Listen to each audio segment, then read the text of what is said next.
So this evening, as Rob mentioned, we are just completing the first draft of Chapter 2, which is the Growth, Capacity, and Infrastructure chapter.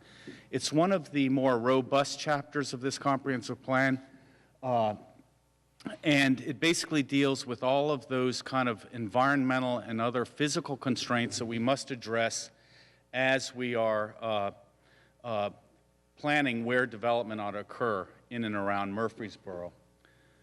Our chapter is divided into a series of focus areas, or what we call community capacities. We're going to be touching on a number of these this evening, but we have sections pertaining to growth policies, annexation, infill development and redevelopment, managing utilities infrastructure with regard to drainage, water, wastewater, repurified water, as we had mentioned,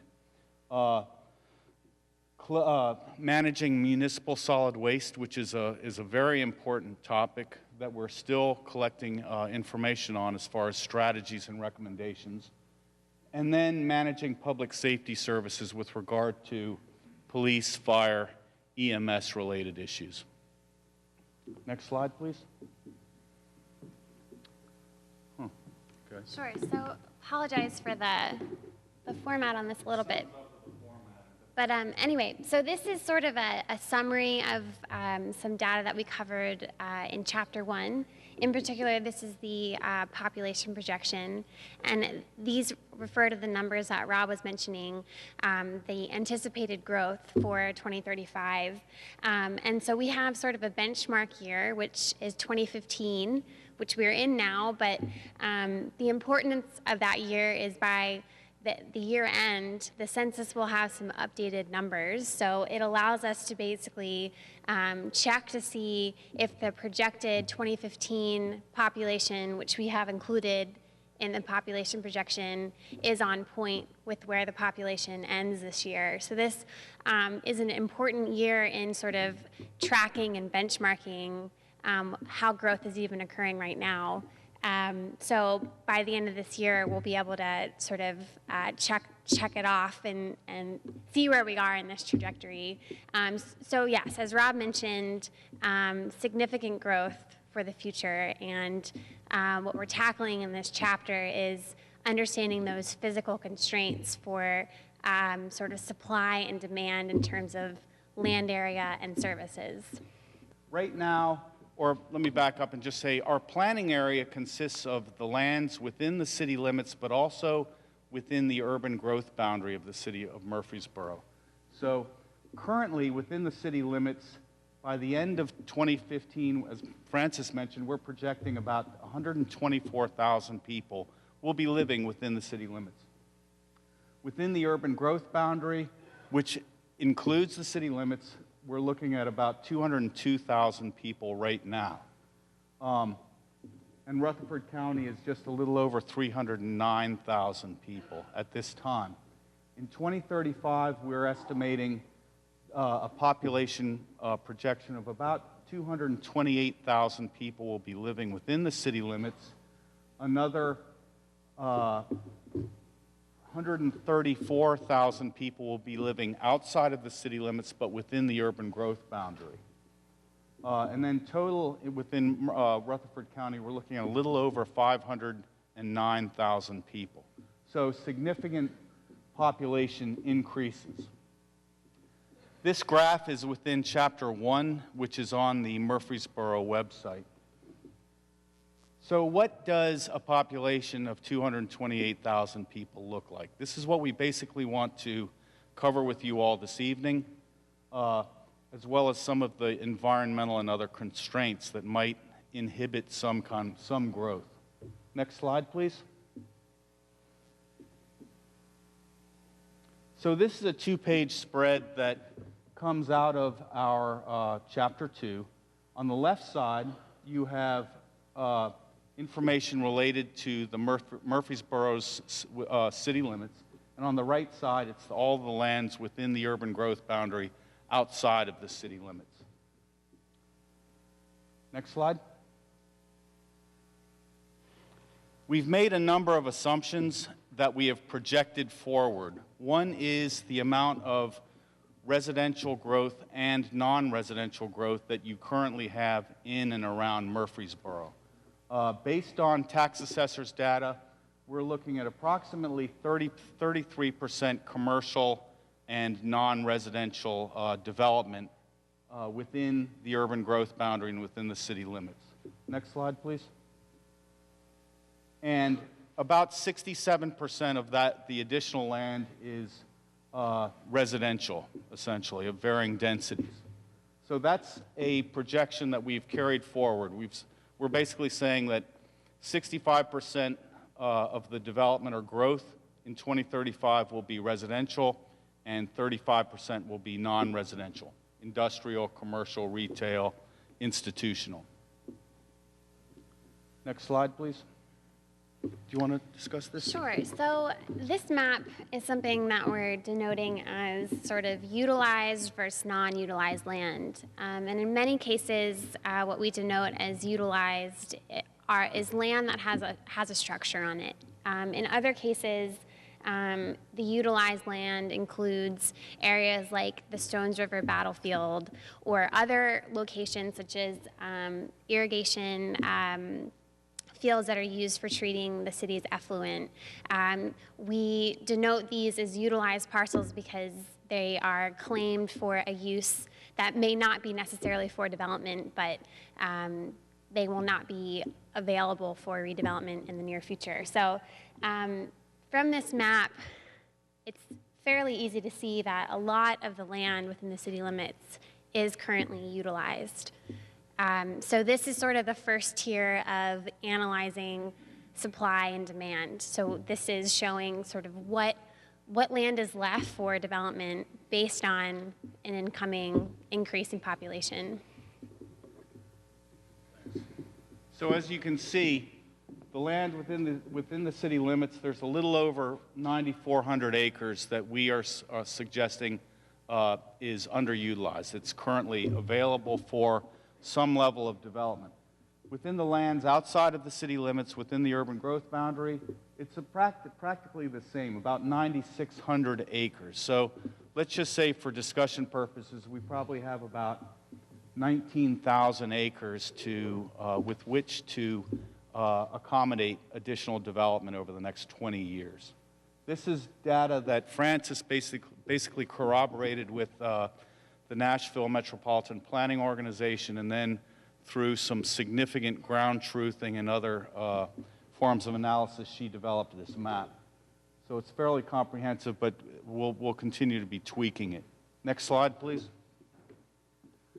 Okay, so this is that one of those pages of that two-page spread. This is dealing with the lands within the city limits. And as I had mentioned, yeah, on the other side will be the lands within the urban growth boundary. So essentially, and I'll just walk you through this, but currently we have, again, about 68,000 acres within the city limits, and that's accommodating about 117,000 persons. Well, with the projected additional growth of up to 228,000 persons, that's going to equate to about 9,100 acres of residential development, about 2,750 acres of needed retail and non-residential development, almost 500 acres of additional parklands, and at least 9 new Murfreesboro City schools. So each one taking about 25 acres. That's another 225 acres of land. So all of that demand is a little over 12,000 acres. Again, we only have about 9,000 and some change acres remaining to accommodate that land. So within the city limits, we're looking at a deficit of about 3,100 acres. There are other issues as well. When it comes to fire protection, you have one fire station that has already been programmed within the city's CIP, but with this development will require, or with this population growth, it's going to require at least 3 more fire stations in and around the city limits.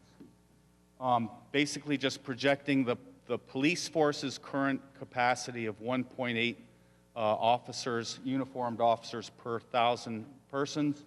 We're looking at an additional 178 officers.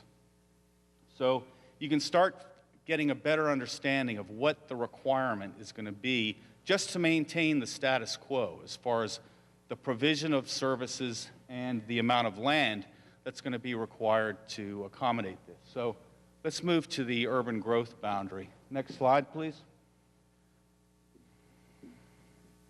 So the total amount of acreage within the urban growth boundary is almost 28,000 acres. So as we had mentioned, you have about 9,600 acres of underutilized land or unutilized land. But you do have about, and I'm sorry I can't read that so close, but there are about 77,000 people currently living in that band around the city limits. Well, again, you have an equal number of challenges in the urban growth boundary. You're going to need to accommodate the additional people, it's about 51,000 people that will be living in the county in the urban growth boundary. You will require almost 4,700 acres of residential land, an additional 1,400 acres of non-residential commercial land, about 880 acres required for schools. And we understand that at sixth grade, Murfreesboro City School students have the option of either going to Rutherford County School District sixth grade level, or they can remain in MCS schools. But basically, irrespective of that, within the urban growth boundary, you're going to require 4 additional elementary schools in the county, Rutherford County School District schools, 9 middle schools, and 6 high schools. So how we arrived at that number, or these numbers, was that we looked at the U.S. Census estimates for how many young people there would be in 2035. And the census basically said by 2035, 22% of the population will be persons under 17 years of age. Speaking with both Murfreesboro City Schools personnel and Rutherford County School District personnel, we made some assumptions as far as the percentages of students that would be attending elementary, middle, and high school. So we estimated that 40% of that 22 percentile of young people under 17 years old will be attending elementary schools, 25% will be attending middle schools, and then 40% will be attending high schools. And so that's how we came up with this number. And this was also, we figured out how many students could be accommodated in all of both MCS schools and the RCSD schools as well. And with that delta, we subtracted the delta from what we estimated was going to be required. And so that's how we got that number. So this shows that all of that demand is going to equate to about a little over 7,800 acres. So that leaves you with a positive number of almost 1,800 acres. So what are the options here at this point? Well, one option would be the number of acres required for residential development. That's based on a 15,000 square foot parcel, which is the predominant kind of size of most of your residential lands within the city limits. That could shrink a little bit. Of course, it'll grow a little bit. There, of course, will be multifamily housing as well. But so that number is subject to some fluctuations. For example, I mean, if it's based on a quarter-acre lot, if everybody lived on an eighth of an acre lot, then you're cutting that area requirement in half. Of course, not everybody's going to want to live on an eighth of an acre. So, but those are, and a lot of these kind of issues are market-driven, of course. But, so that's what we're looking at. A lot of the school requirement will be absorbed within the city limits. It won't all just happen in the urban growth boundary. Some of the questions that we don't have answers for right now, we mentioned the need for some 800 acres of needed parkland. Well, the Rutherford County is not in the parks kind of business, if you will. So is that going to be, you know, a responsibility of the city to be able to accommodate that kind of demand? Another concern, you know, Rutherford County has a volunteer fire department. Is that going to be satisfactory to accommodate the amount of growth that's going to occur within the urban growth boundary? Likewise, the sheriff's office will be responsible for, again, maintaining police protection within the urban growth boundary. And so that's another question, whether that's going to be adequate to accommodate that kind of growth. Next slide, please. I'll turn it over to you. Sure. So I will introduce sort of this next tier of analysis, which are the environmental constraints. Tom Allen from Neal Schaefer will give you a little bit deeper understanding of some of these. But outside of just understanding supply and demand, what land has been claimed and what land is available, there's another level of constraints that make land more or less suitable for development. And this is a very colorful map, but it essentially is a compilation of most of the environmental constraints that the city of Murfreesboro and the urban growth boundary are confronted with. And these range from floodplains and floodways to sinkholes and soil suitability. And as we delve deeper into these, development can happen within some of these areas that are deemed less suitable for development, but there are increased costs to make sure that that development is safe. So there may be better locations where development can occur. So this is sort of an overlay of kind of all of these constraints and hazards laid on top of each other. And it paints an interesting picture for some of the challenges for guiding growth in a suitable manner. And we can go to the next slide. So is that Tom?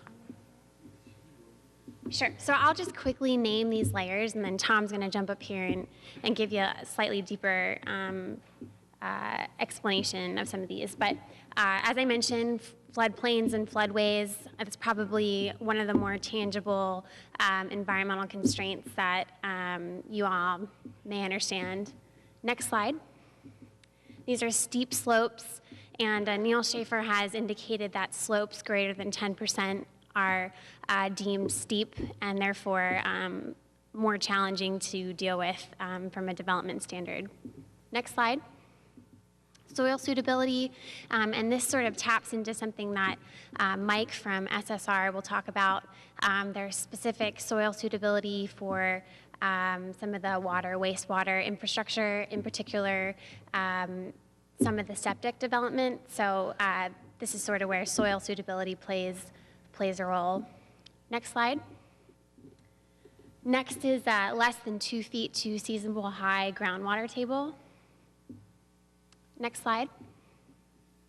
And then lastly, mainly these dots indicate sinkholes.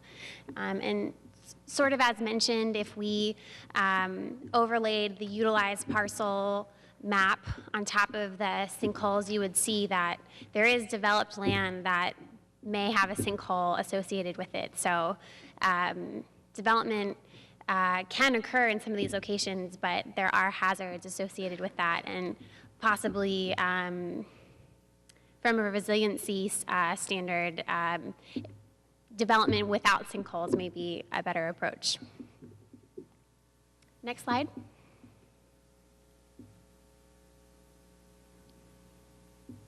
Yeah, we can go to the next slide. Okay, and then this is an interesting map. The distinction is between supporting and non-supporting streams. Essentially, a non-supporting stream indicates a stream that can accept essentially no more pollutants. It's reaching its max pollutant load. So development near a non-supporting stream has to go through much stricter environmental standards for treating stormwater, possibly on site. So that the red or orange that you see are streams that are non-supporting, and blue are fully supporting streams, meaning that I guess the quality of the runoff for those streams is a little less stringent. Next slide. This is a map indicating sort of existing drainage issues within the city and urban growth boundary. Some of these occur from a variety of reasons, but they've been problematic in the past. Next slide. So back to sort of all the layers. What is not included on this map is soil suitability. Essentially, that would show that a lot of the city and urban growth boundary would not be suitable for development. So anyway, I would love to invite Tom Allen to come explain some more of the specifics of these environmental constraints. Okay, next slide. So within the plan, we've essentially tried to doctor up this map to look a little less busy, though I think you can see how successful we've been. But in the planning document, you'll see that that same map is represented in this manner. And then next slide. And ultimately, we've tried to incorporate these layers into understanding where land is most suitable for development. So what we've come up with is a land suitability map. The dark green, almost black, are essentially all of those colorful layers you saw on the previous map, sort of lumped together as locations of less suitable land. And the light green that shows through are locations within the city and the urban growth boundary that are most suitable for development. Just to add to what Francis is mentioning, this is an important map because, yes, it does show a composite series of environmental constraints, but at the same time, there are opportunities as far as developing a certain pattern of development that might be connected or interconnected through these environmental corridors of exceptional diversity. So this could become, if this became the pattern of growth, it might not necessarily be a bad thing because, again, you'd have a greater sense of connectivity. You would be tapping into key environmental services with respect to drainage and other issues. So that's where we are at that point. So we're going to let Tom Allen talk to you a little bit more about some of the constraints from a drainage perspective. Yeah, I want to talk a little bit more about this particular slide because Francis mentioned, from the septic or wastewater perspective, but it also shows soils that we're assuming to be suitable for infiltration for water quality purposes. The city has a stormwater permit which requires the first 1.2 inches of rainfall to be managed on site, and the preferable way to do that would be through infiltration. So these soils, we assume, would be suitable to meet the stormwater infiltration requirements as well. So can we move forward with? I heard Aaron say at least a couple of times that we don't want to over-regulate ourselves or have so many regulations that we're going to disincentivize development. But unfortunately, there are regulations that the city has to implement. Number one, for the floodplain, there are certain minimum regulations you have to have in order to participate in the flood insurance program. So you have minimal regulations that the city has to, again, implement for their participation. Also, the city does have a stormwater permit, which has arguably, fairly stringent water quality requirements. So those are regulations that the city has to implement, or they could be out of compliance with their stormwater permit. If that happens, some of the possible penalties would be they could put a ban on development until the city gets back into compliance with their stormwater permit. I'm sorry, could you go back one more? Go back to the previous slide, please. When we say environmental constraints from the stormwater or drainage perspective, that's kind of a big umbrella that we've kind of lumped a lot of things into. I tried to simplify it just a little bit. We're going to talk about riverine flooding and drainage, sinkhole flooding, and groundwater and water quality. And these three items are all really linked together because the city has most of their drainage issues are a combination of sinkholes and inadequate surface water conveyance facilities. Next slide, please. This is the same slide that Francis just showed. This shows the existing FEMA studied streams as of 2008. The darker lines are the 100-year floodplain. I know it's probably hard to see. The lighter colored blue, the shade here, is the floodway. You absolutely cannot develop in the floodway. And you know, most cities strongly discourage even developing within the 100-year floodplain. So these are constraints that most developers are aware of, but it's good to be able to see this. And the city has developed updated floodplains and floodways for Bear Branch, Lee Springs Branch, and we're currently working on Spence Creek.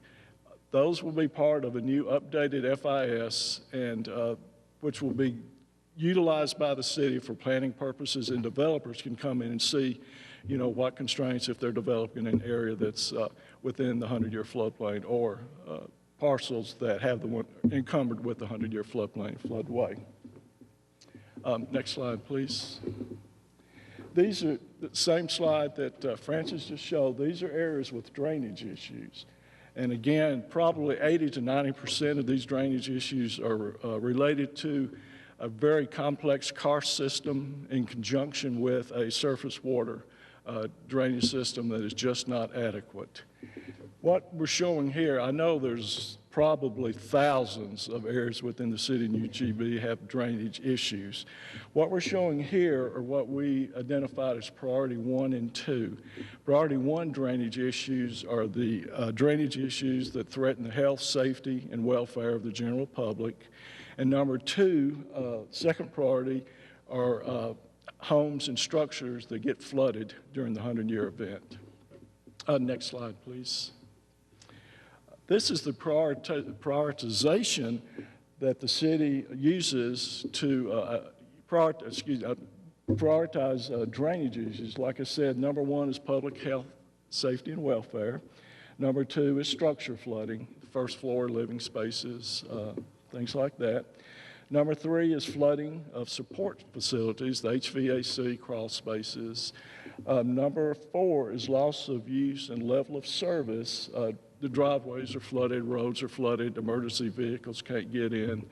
And number 5 is nuisance flooding. And understand, nuisance flooding is not a nuisance if it's your house that have these issues, but we have to prioritize drainage issues some way in order to develop alternatives to correct the flooding and drainage issues. Next slide, please.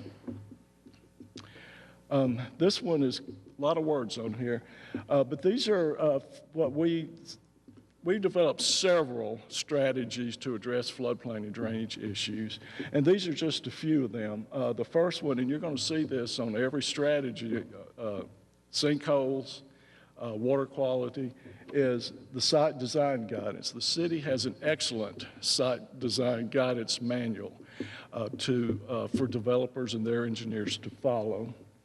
Number 2, there's several older parts of the city that flood during the 100-year flood. And these are areas where folks built prior to, development of the flood insurance program and development of any design guidance that really wasn't adequate, at the time. But there's ways that you can protect those structures. You can flood-proof, and FEMA has excellent guidance for flood-proofing of structures. Not all structures you will be able to be flood-proof, but the vast majority can. And so one of the recommendations we are making to the city is consider adopting the FEMA flood-proofing guidance.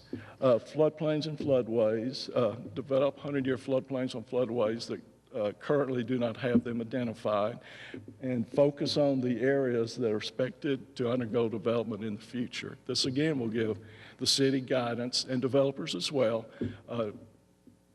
to show them where the floodplain floodway will be or is located. Areas that have existing drainage and flood issues, one of the strategies might be to require more stringent detention and utilize low-impact development principles to infiltrate the rainfall and precipitation. Consider maybe increasing the first floor elevation to, say, 2 feet above residential structures and 1 foot above commercial and industrial structures. And, you know, this will take into account climate change. There's been a report published by a well-known engineering firm that discusses the impact of climate change on the 100-year floodplain within the next several years. It was really eye-opening. The 100-year floodplain is expected to increase, I can't remember the exact numbers, and it will increase, and the purpose of that, well, the reason it increases is the increased precip due to, I'll say climate change. I don't necessarily understand all that part, but also the increased density of development within watersheds.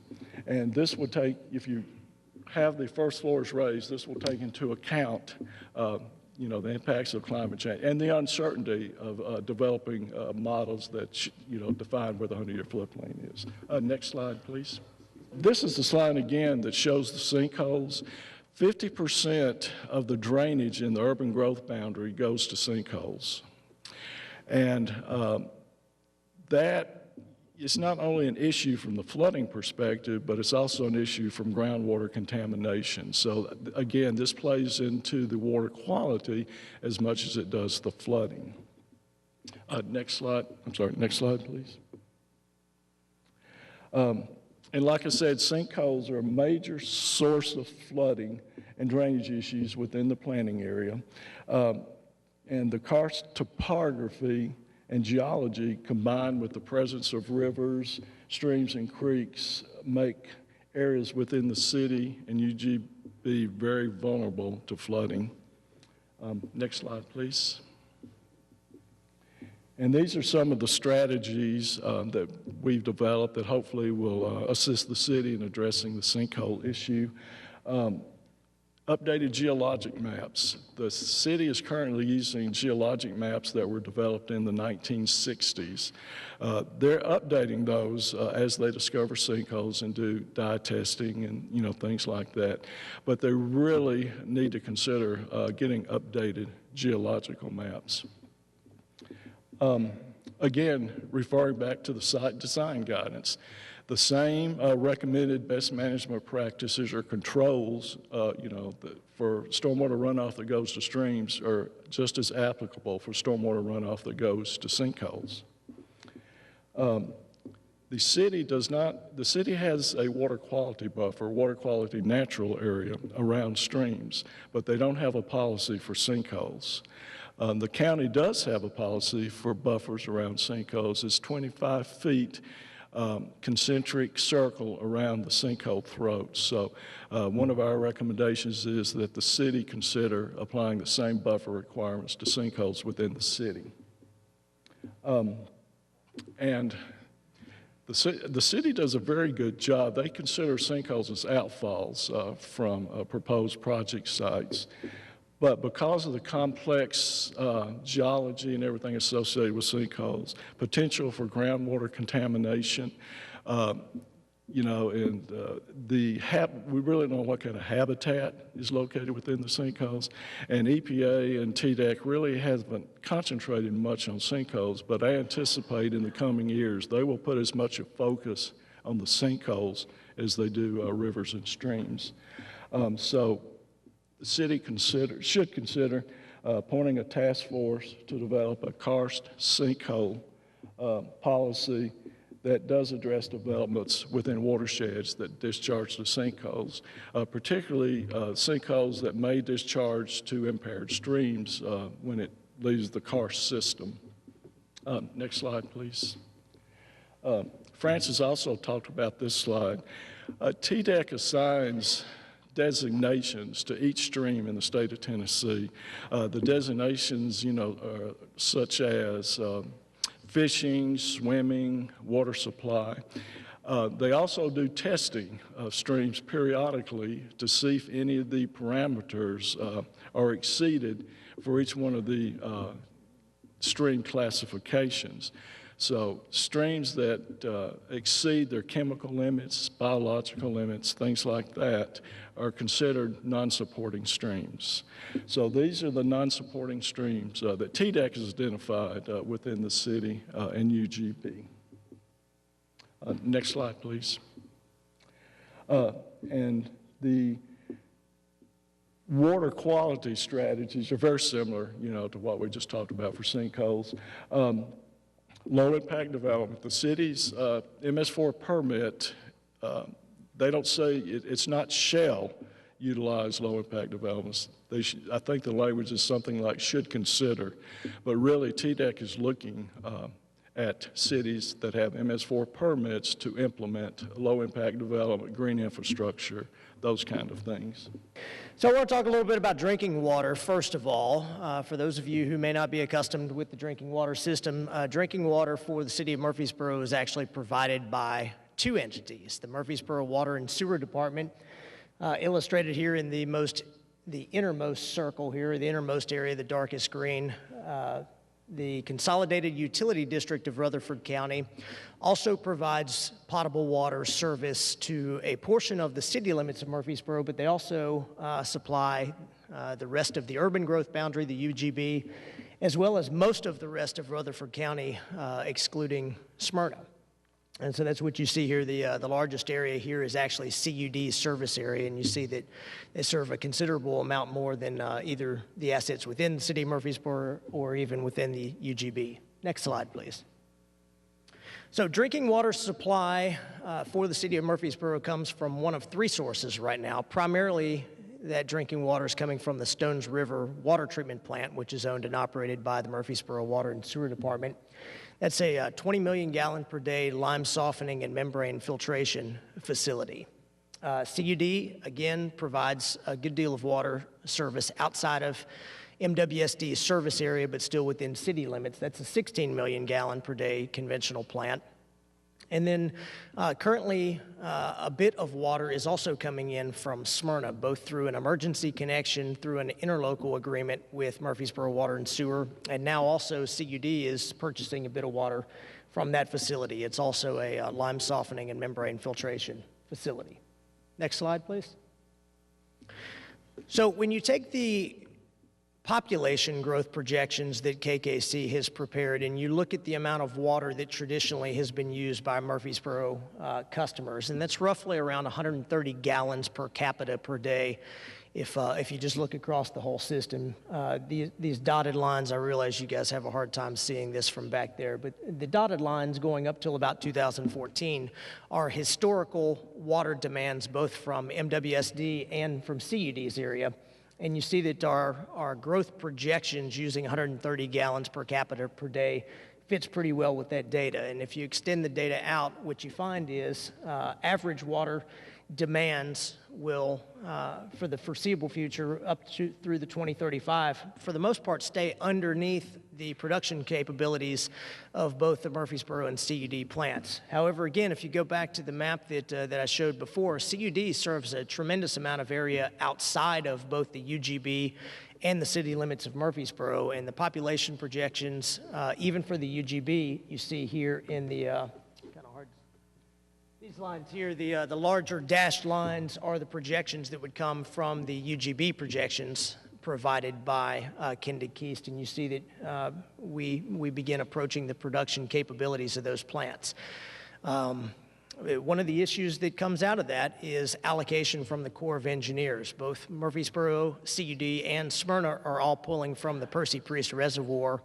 The Corps of Engineers is currently going through an allocation study, has been going through an allocation study for quite some time right now, and can't honestly tell you when the results of that are going to come out. But that's going to be a challenge moving forward as to the sustainability of that source for additional growth. Murfreesboro Water and Sewer Department was proactive a number of years ago and purchased an extra allocation out of the Percy Priest Reservoir, and so that plant has enough capacity both for its current rated capacity of 20 million gallons per day, as well as for future expansion as well. Next slide, please. This was a slide we were asked to prepare that basically just looked at significant infrastructure, water lines greater than 12 inches throughout not only the city limits, but also throughout the urban growth boundary and also through CUD's service area. And so what you see is most everywhere within the city limits of Murfreesboro, the blue areas here indicate any area that is within a half of a mile of a 12-inch water line, and you see within the city limits that virtually everywhere is within a half of a mile of one of these significant water lines. That's some indication of the growth potential of, or the ability for growth to occur within those areas. Gets a little bit spottier as you move out into the urban growth boundary as some of CUD's lines are a little bit smaller and aren't necessarily sized for fire protection. You see just a few areas out in the urban growth boundary as you get closer to the fringes that have those larger line sizes. Primarily, those are areas that are going to be close to water storage tanks out in the distribution system. This gets important when you go to the next slide. This is looks neat anyway. This is a combined hydraulic model between Murfreesboro and the Consolidated Utility District looking at available fire flows within the essentially the urban growth boundary. Blue being the highest levels of fire protection, red being low levels of fire protection. And generally, what you're looking for residential fire protection is to be able to provide 500 gallons a minute or more of flow from a fire hydrant. And so you can see that most of the area has the ability to meet that 500 gallons a minute of residential demand. Now, when you get into commercial and industrial demands, those can go up significantly depending upon the occupancy class and the type of construction, what they're creating, those types of things. And so generally, somewhere more in the 2,000, maybe to 2,500, even 3,000 gallons a minute is what may be required for a significant commercial user or industrial user. And you see within the city limits of Murfreesboro, again, most of that area is covered up to the 2,000 gallons per minute flow rate without any significant challenges. As you get further out into the urban growth boundary, again, some of CUD's lines are smaller and not supporting of that. And you see just a couple of pockets on the extreme west and the extreme north where even reaching a 500 gallon a minute fire flow could be a challenge. There's a dual issue that comes from that. Unfortunately, when you provide very large lines to provide fire protection, sometimes you can create water quality issues because that water isn't normally flowing at that high of a demand capacity. And so there's a balance that has to go on for both CUD and Murfreesboro to be able to provide the levels of fire protection that are required without putting line sizes in that are so long or storage capacities that are so large that you create water quality issues. Next slide, please. I'm sorry. So there were three primary strategies that we developed that are going to be required for continued development within the city of Murfreesboro as they pertain to drinking water.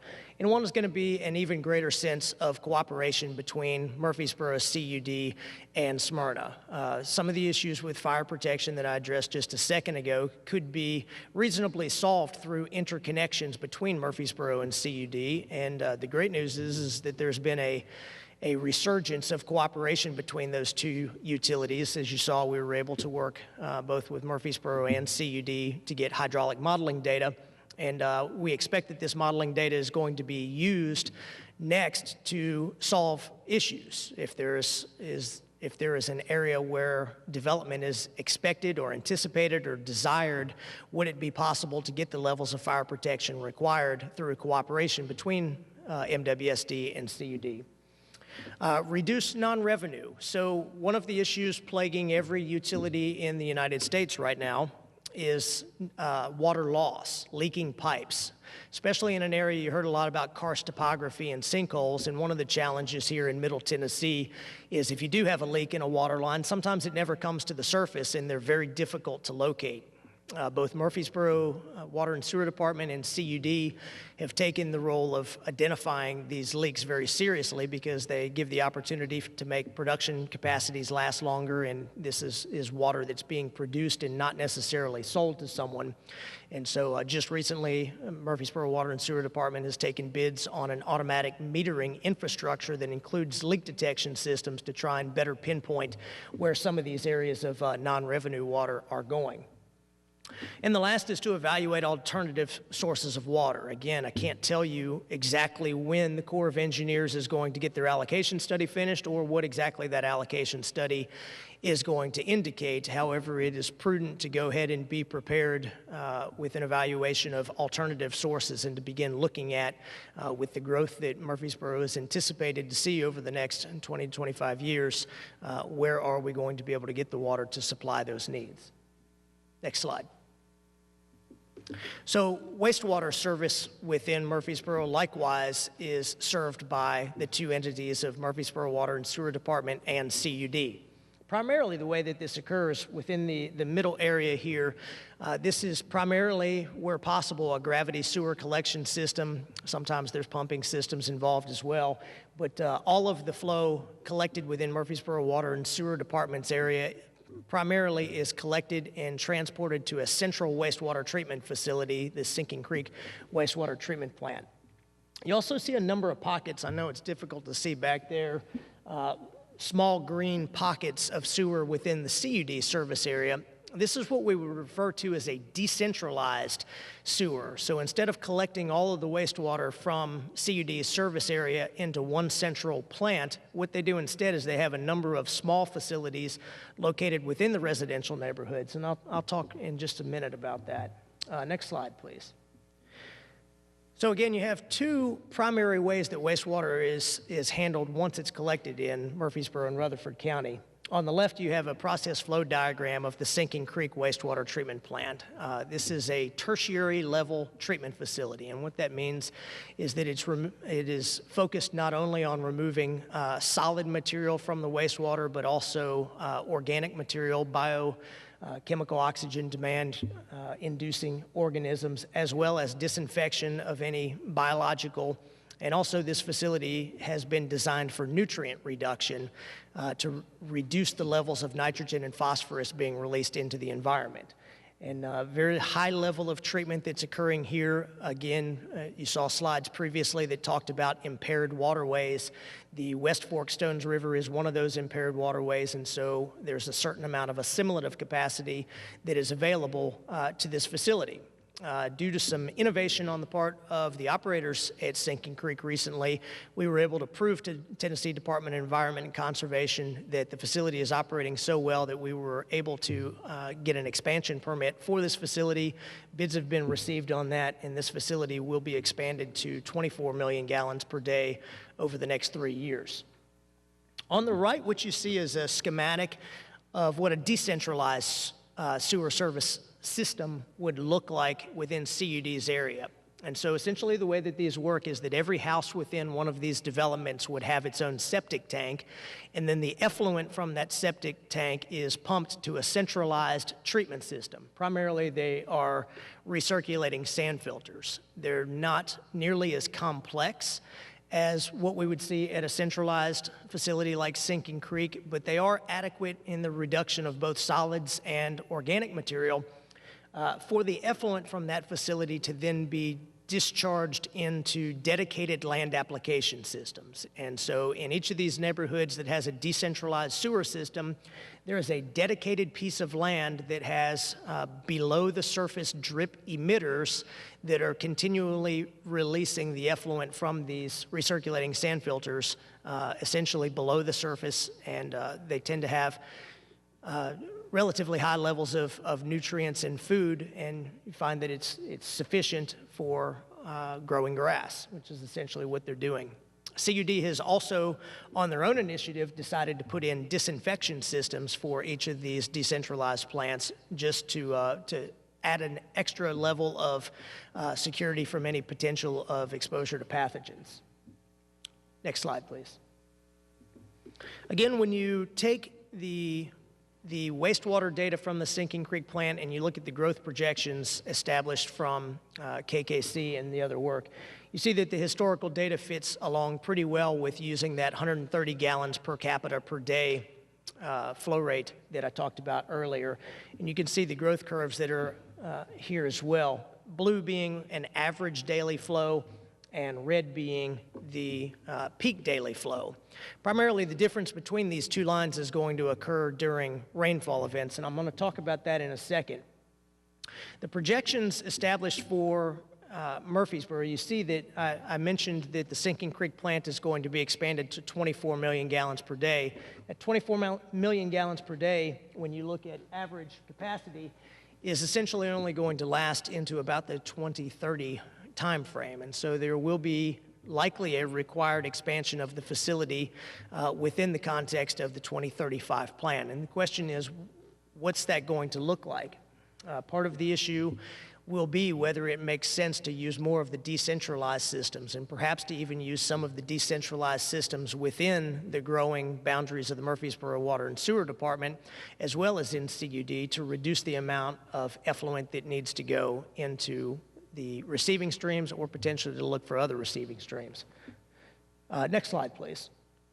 So again, if you look at the significant infrastructure, those sewer lines that are greater than 12 inches, this is the map that you get, and again, we're plotting out any parcel that is within a half-mile reach of a gravity sewer line that is 12 inches or larger. And you see that, again, the entire city limits is covered.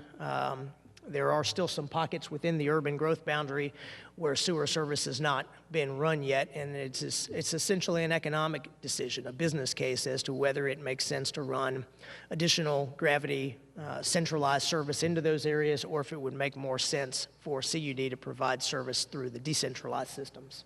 Next slide, please. I mentioned the difference between average daily flow and peak daily flow. That difference is primarily exerted through what we call infiltration and inflow, I&I. And essentially, I&I is extraneous water that finds its way into the sewer system through either defects in the sewer pipe that have occurred as the pipe is aged and potentially there's breaks or joints that separate. In some instances in the past, people had illicit discharges into those where roof drains or area drains were tied into the sewer. And so when you see a significant rainfall, you will see a increase in the level of flow in the collection system. So on the far left here, I know you can't see that very well, but the Murfreesboro Water and Sewer Department contracts flow monitoring services through a company called ADS. And so in this graphic, green represents that the sewers are flowing fine. During an average day, there is no area within the sewer service area that is near its capacity. However, when it starts raining, the red conditions you see on the middle here indicate a surcharge condition. Surcharge condition essentially means that flow has backed up in the sewer line. It's not coming out, it's not an overflow, but it is an indication that the lines are reaching their capacity during one of these wet weather events. It doesn't necessarily mean that the line is out of capacity. This third graphic on the right indicates the surcharge depth in any area, any sewer line where the surcharge depth reaches within 2 feet of ground level is considered to be one that is a priority in need of looking at, either expansion of that capacity or what we would prefer to see is rehabilitation of that capacity. Murfreesboro Water and Sewer Department does both. They have one of the most extensive rehabilitation programs in the state of Tennessee, one of the most extensive in the country right now. They've been incredibly proactive at seeking out, finding, and rehabilitating those areas where infiltration inflow has occurred. Some of the red areas that you see are areas where simply the gravity collection system needs to be expanded, and this graphic will look far different in about 6 months. There is a regional pump station being constructed right now off of Old Fort Parkway that will redirect some of the flow in the surcharged lines around to the Sinking Creek wastewater treatment plant, and we anticipate that a lot of these surcharge conditions will go away when that station comes online. That's likely to occur in March or April of this year. The last one that I want to talk about is a great example of reduction of infiltration inflow. This area right here is not where you would expect to find a lot of infiltration inflow. This was a relatively new area of the sewer system. Murfreesboro, again, being proactive, went out into this service basin immediately after this data was collected, realized that there was a significant defect in one of the manholes that had been constructed recently, and it was allowing a huge amount of water. If I remember right, it was close to 1 million gallons per day of water was coming in through this one leak. That leak was fixed, and this area is no longer surcharging. So that's a testament to the abilities that Murfreesboro has in both its monitoring and its ability to rectify situations when they're identified. Next slide, please. So the two primary strategies that we see with the wastewater collection system to provide for additional growth for the city of Murfreesboro is going to be identifying what those alternative effluent discharge strategies are going to be. Right now, you saw the graphic that showed the impaired waterways that are running through the middle of Murfreesboro, and so those are areas where we do not expect that we're going to be able to put any additional discharge into. However, there were a number of other options. I'm going to talk about one in a minute with the repurified system. Others are identifying other water bodies that are not impaired and determining what their assimilative capacity is and perhaps getting into those streams. The other is to continue and perhaps to even expand the efforts of identifying and reducing infiltration inflow into the collection system so that capacity is not being lost to rainwater or stream water, and so that the treatment plant capacity will last longer and not have to be expanded any sooner than is absolutely necessary. Next slide, please. Repurified system. I'm assuming some of you know about the repurified system, but this is, again, a mark of innovation on the part of Murfreesboro Water and Sewer Department. A study that was completed in 2001 recommended looking at repurified water as a means to divert some of the water from the Sinking Creek facility out of the impaired receiving streams and to instead use that water beneficially for a number of purposes. And those purposes can include irrigation, non-potable uses, industrial uses. There are a significant number of things that this non-potable repurified water can be used. The department began implementation of this process in 2003, and primarily the first stages of this implementation involved running repurified lines north and south out of the facility. North up towards the Sinkholes soccer compounds and 2 dedicated disposal fields that were purchased by the Water and Sewer Department, and then south primarily, first of all, to the Old Fort Golf Course for irrigation use, and then also it is being used extensively to water the median strips and areas along the Medical Center Parkway. And so that's what's indicated here in purple. I'm showing the city limits as well as the Murfreesboro Water and Sewer area. And you see that there's a tremendous amount of area here that has not been reached with the repurified lines. Primarily, that's a function, again, it's a business case determining how much benefit there is versus the cost of running these lines through developed areas. And also, we are beginning to evaluate whether it makes sense to sell this commodity to residents within CUD as well, within their water service area. And they're interested in this, again, because of some of the issues, some of the concerns that they have with water service availability from the Percy Priest Reservoir. They are interested in offsetting some of their potable demand that would be used for irrigation using repurified water. Next slide, please. It really has been a success story, the popularity of the repurified water in Murfreesboro. Murfreesboro was a little later starting the repurified system than Franklin. Franklin was the first city in Tennessee to begin using beneficial non-potable reuse. However, the growth in the popularity of the commodity in Murfreesboro has since eclipsed them. And you see that on an average day, somewhere between 3 and 4 million gallons per day of the flow leaving the wastewater treatment plant is additionally disinfected, sent into the repurified system, and is diverted from the surface body, the West Fork Stones River. You see also that the peak demands on this can be significant. During extremely hot days, very dry seasons, we've seen demands as high as 11 million, 12 million gallons per day exerted upon the repurified system, and that's fantastic. That's a resource that's being used beneficially, that is not being simply released back into the impaired water bodies. Next slide. Primarily, this is occurring through surface irrigation, either from commercially available rainbird-type irrigation systems along Medical Center Parkway, or what you see here is one of the industrial-grade cannons that's used on the dedicated disposal fields. And so what we see is that for the continued growth of Murfreesboro, it's highly advisable to continue expanding the repurified system, to look for other uses, both commercial and industrial, for instance, cooling tower makeup water, and that this is highly beneficial both for the disposal of wastewater effluent, but also for the offsetting of potable water demands upon the city's systems. Next slide. One last thing I wanted to talk about is the worldwide really phenomenon of people looking at water differently. Water is water, and the difference is primarily how we use that water and making sure that we are the best stewards of that water and that we're also providing the right water for the right use. And so that's going to be one of the focuses moving forward as Murfreesboro continues to grow.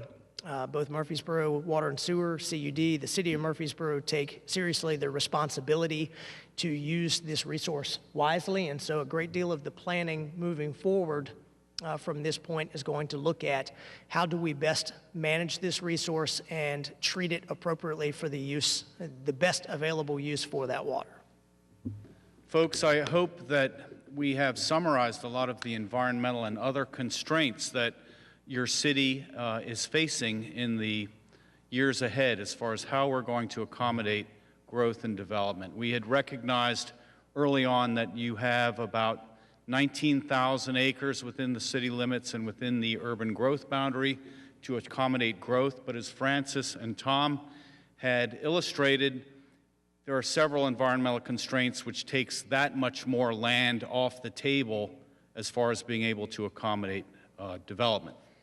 Other strategies that we may employ are looking within and considering how we might promote or incentivize infill development and redevelopment.